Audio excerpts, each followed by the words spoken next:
The Hungarian Prime Minister has caused significant damage by abusing his role as President of the Council of the EU. In particular, he deliberately distorted his authority during his visit to Russia and China. Political writes about this, citing the text of a letter from MEPs to the head of the European Commission, Ursula von der Leyen, to the President of the European Council, Charles Michel, and to the head of the European Parliament, Roberta Metsola. The letter was signed by lawmakers from numerous political groups in the EU Assembly, including the centre-right European People's Party, the largest faction in the European Parliament. This requires real actions such as suspending Hungary's voting rights in the Council, since practice has shown that mere verbal condemnations of the situation have no effect. From a political publication with reference to a letter from MEPs to the European Commission. In turn, the head of the European Commission, Ursula von der Leyen, cancelled the visit of the College of European Commissioners to Hungary and adjusted the level of representation at meetings under the Hungarian presidency. Also, according to media reports, EU countries decided to boycott the meetings of foreign ministers, which Hungary plans to hold at the end of August in Budapest. Ukrainian President Volodymyr Zelensky opposed Orban's visit to Kiev as a so-called justification for a trip to the Federation. I think his visit to Ukraine was correct. By the way, I didn't know in Kiev about his visit to Russia, and if he used it like that, it's wrong, I think.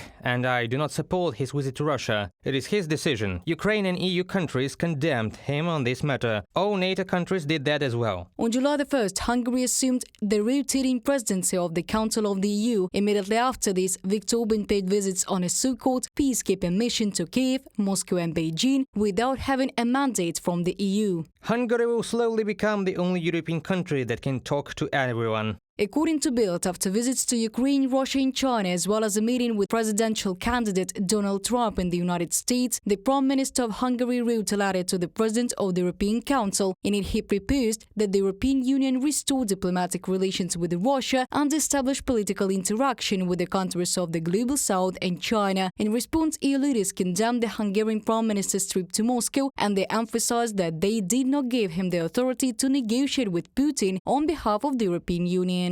Viktor Orban took advantage of the fact that Hungary has been presiding over the EU Council for 6 months in order to use this status as a manipulative one, because before that his visit to Russia, if it was, would have been simply a visit as the head of one of the states, so to speak a private visit, and not a visit as a representative of the European Union. Orban showed no team play, regardless of the status in which he arrived in Moscow, because his position clearly contradicts both the positions of the European Union and the position of the entire North Atlantic Alliance. European Commission representative Eric Mama made it clear that the EU is preparing consequences for Hungary due to Viktor Orban's uncoordinated visit to Moscow. The legal service of the European Union has established that the negotiations between the Hungarian Prime Minister and Putin contradict EU treaties. According to European media reports, EU member countries are considering various options for punishment for Hungary. Reported by Diana Kolesnik, Христина Домбровська, UATV News.